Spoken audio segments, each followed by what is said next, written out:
परमेश्वर के धन्य नाम की महिमा हो। प्रभात मनन के सत्र 2735 में आप सभी का बड़े प्रेम के साथ स्वागत करता हूं। आइए आज के मनन के लिए हम पढ़ते हैं प्रकाशित वाक्य अध्याय 2 पद 8। स्मुरना की कलीसिया के दूत को ये लिख, जो प्रथम और अंतिम है, जो मर गया था और अब जीवित हो गया है, वह ये कहता है। हम पिछले दिनों में इफिसुस की कलीसिया को जो पहला सब प्रेम छोड़ दिया था, प्रभु के द्वारा भेजा गया संदेश पर मनन कर रहे थे। ऐतिहासिक परिप्रेक्ष्य में देखा जाए, ये प्रथम शताब्दी की कलीसिया के एक प्रतीक भी है। आज से हम स्मुरना की कलीसिया को प्रभु ने जो संदेश भेजा था मनन करेंगे। जैसे पूर्व में सूचित किया था, आप ये बात नहीं भूलें कि स्मुरना भी आसिया माइनर के मुख्य शहरों में से एक था, जहां एक स्थानीय कलीसिया थी। इस कलीसिया के बारे में प्रभु जो भी बातें कहता है, उसके अनुसार हम ये अनुमान लगा सकते हैं कि स्मुरना की कलीसिया पहली शताब्दी से लेकर चौथी शताब्दी तक, अर्थात ईस्वी 100 से लेकर ईस्वी 400 तक के सार्वलौकिक कलीसिया का एक प्रतीक भी है। स्मुरना शब्द का अर्थ लोबान है। प्रभु यीशु मसीह को मिलने के लिए बैतलहम पहुंचे हुए पूर्व देश के ज्ञानियों के द्वारा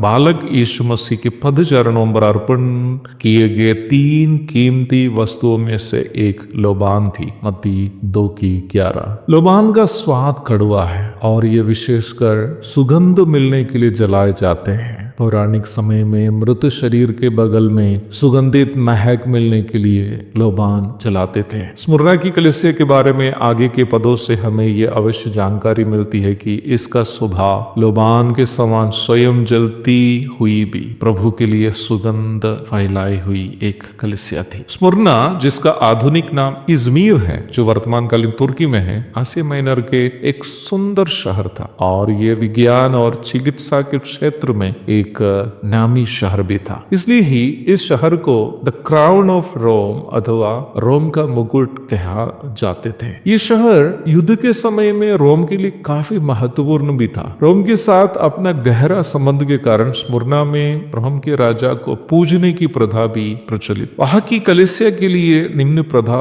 बड़ी चुनौती थी। राजा को ईश्वर समझकर आराधना नहीं करने के कारण स्मुरना के विश्वासियों को अक्सर रोमी प्रशासन से सताव का सामना करनी पड़ती थी। प्रेरित यूहन्ना की मृत्यु के लगभग 50 वर्ष के बाद स्मुरना कलीसिया का अगुआ पॉलीकार्प को, जो प्रेरित यूहन्ना के शिष्य था, रोमी सम्राट एंटोनिनस पायस के आदेशानुसार रोमी प्रशासन गिरफ्तार किया। उस समय पॉलीकार्प 86 वर्ष का बुजुर्ग था। बुजुर्ग पॉलीकार्प के पके बाल और दाढ़ी देखकर राजा ने उन्हें एक शर्त पर मृत्यु दंड से रिहा करने की बात कही। शर्त यह था कि पॉलीकार्प यीशु मसीह का इनकार करे और रोमी देवताओं के लिए पूजा का अर्पण करे। राजा की बात सुनने के बाद बुजुर्ग पॉलीकार्प ने विनम्रता पूर्व राजा से इस प्रकार कहा, महाराज, मैं अब 86 वर्ष का हो गया। इन 86 वर्षों में प्रभु यीशु मसीह मेरे साथ कोई बुराई नहीं की। अब मेरे इस 86वें वर्ष में प्रभु यीशु मसीह के खिलाफ मैं कैसे बुराई करूं? पॉलीकार्प का जवाब सुनकर उन्हें आग में जला देने का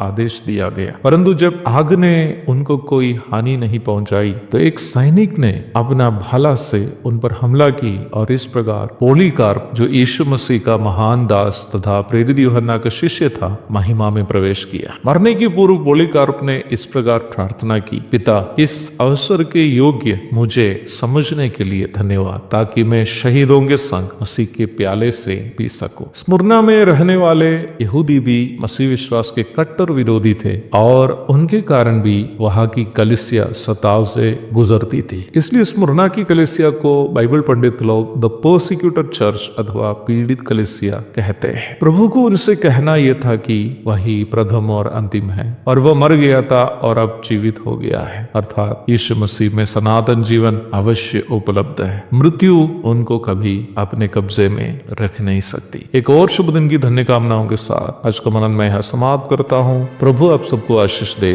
आमीन।